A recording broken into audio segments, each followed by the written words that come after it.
So the unfortunate reality of startups is that sometimes you do need to fire your co-founder. However, most of the founders that I spoke to who felt good about their decision to part ways with their co-founder made sure that they answered 5 specific steps. And the ones who regretted it are the ones who didn't. In this channel, we help venture-backed startup founders navigate co-founder conflict so that they can repair their partnership before it seriously damages their business or ruins their relationship. If you've built something with a real product, real customers, and real revenue, and now you're worried if you and your co-founder or co-founders are gonna make it, then this is the video for you. The first question is, have you actually asked for what you want instead of just giving criticism or complaints? Because many founders will say that they've told their co-founder over and over what is wrong and what they need to fix. But there's a big difference between expressing frustration with someone and actually giving them feedback that is going to help them change in a way that is constructive for both of you. An example of criticism is that you don't spend enough time thinking about the roadmap, or I have no idea what our product strategy is. A specific ask is, I want us to block out time every week to talk about where you see the product going and share that vision with the team. The first one is just kind of venting and making yourself feel better and making them feel worse. The second is something constructive and tactical that they can put forward or provide a counter proposal to achieve the objective. If you haven't expressed yourself using a positive need, meaning what you want to see happen, then you haven't really even addressed the conflict yet. And that is an important place to start.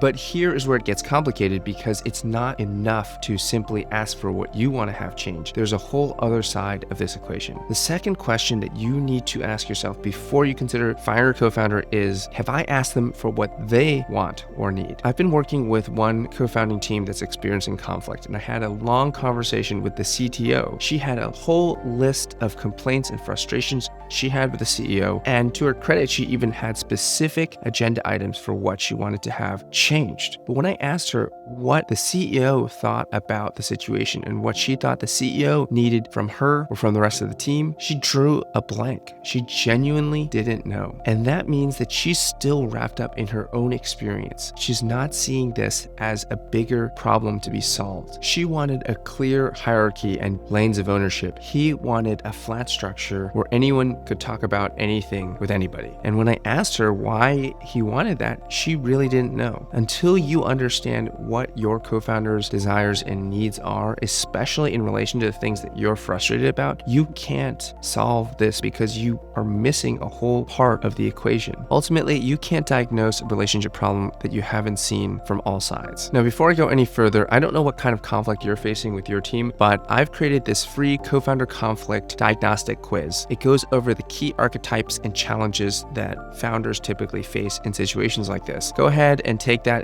The link is in the description below. The rest of this video will make a lot more sense if you do. So those first 2 questions are about the texture of the relationship, but the third question is really about getting to the root of the conflict itself and making sure that everyone understands what's at risk. So the third question is, have you had the conversation with your co-founder? You know the one I'm talking about, the big one where you actually sit down and say, hey, this is serious. This could be existential. Now, this is a scary conversation to have, no question. And I understand if you have been avoiding it for one reason or another. I mean, some founders feel like, hey, if I've been telling them, I've been giving them signs that I'm not happy, then they should know, but that's not enough. And other founders kind of just swallow their resentment and just say, you know what, I'm gonna put this aside for the best of the company. But eventually that's gonna come out in weird, negative, critical ways, or you're just gonna explode and blow up at your co-founder and finally say everything that you've been feeling, and it's gonna come off in a bad way. So what I recommend is finding time to sit down and calmly explain that you really need this partnership to change, or something bigger is going to happen, something that probably neither of you want to have happen. It's like throwing up a yellow card in soccer. You're not kicked out of the game yet, but one more problem and you're gonna get ejected. This puts your co-founder on notice, and if the relationship is to be saved, this is a signal that we need to put significant effort to making it happen. Now, let's say maybe you've had that conversation. Well, the next question asks what you've done about it. So question number 4 before you fire a co-founder is to ask, have you made an explicit effort to change the way that you're working after having the conversation? It's one thing to actually talk about it and say, hey, this is a problem, we really need to fix it, or something existential is going to occur. It's another to actually make a plan, to think through what is possible, what levers you have at your disposal to actually make some changes. You have to be able to say to yourself, I have made significant efforts to meet my co-founder's needs, and I have given my co-founder an opportunity to demonstrate that they are willing to change and meet my needs. This is a joint effort that you both have to make. It's never just on your co-founder to fix themselves. It is always going to be something where both of you have to work together to do better and fix the partnership. And here you have to really be honest with yourself. You have to ask yourself, over the last month, have I actually done something different, or did I just say I would? Now, even with making a significant concerted effort, there's often a ceiling in what you're able to do on your own. And that's where this last question comes into play. The fifth and final question is, have you brought in a trusted third party? Many founders are really reluctant to admit that there's something wrong with the partnership, even though co-founder conflict is one of the major killers of startups. It feels different than saying you're struggling to fill your pipeline or your product is taking too long to get to market. It feels somehow more personal, more like a moral failing, but it's not. Bringing in a mediator, a therapist, a coach, or just a trusted advisor who you feel can be unbiased is one of the biggest levers you can make towards addressing your co-founder conflict. Separating is expensive, it's painful. Firing your co-founder may create irrevocable damage to your company. And so it behooves you to make that investment in a trained expert, someone who really sees this kind of work, sees these kinds of situations, and knows what kind of levers that you can pull. You have to find someone that everyone in the situation can trust, both from their competence and from will they do right by me. When you find that person, you can often have conversations that you weren't otherwise able to have. You can see the situation in a new light, and it gives you the best possible chance of getting back to not just neutral and not fighting anymore, but to full collaboration, full effectiveness, full partnership. Refusing to bring somebody in because it feels like a point of pride and because you don't want to admit that you failed is a really expensive mistake to make, especially when your business is actually working and actually growing. So if this video and this conversation about the real operational stuff around co-founders and team dynamics is interesting to you and helpful to you, then you should definitely subscribe, because that's what this channel is all about. If you've done everything that I've listed from questions 1 through 5 and you still don't see a path forward, then maybe firing a co-founder is the right answer. But I'm betting that 90% of you watching this have skipped at least one of the questions, and there's an opportunity to go back there and address it. The founders who are most successful in navigating conflict, which inevitably comes up, are the ones who understand the core patterns that occur and how to address them. Those patterns have a name, and they are called the 4 horsemen, identified by John and Julie Gottman, who are leading researchers in how couples stay together. Click on the video above and I'll show you exactly how Gottman would frame the 4 horsemen as they relate to startup founders and what to do about them.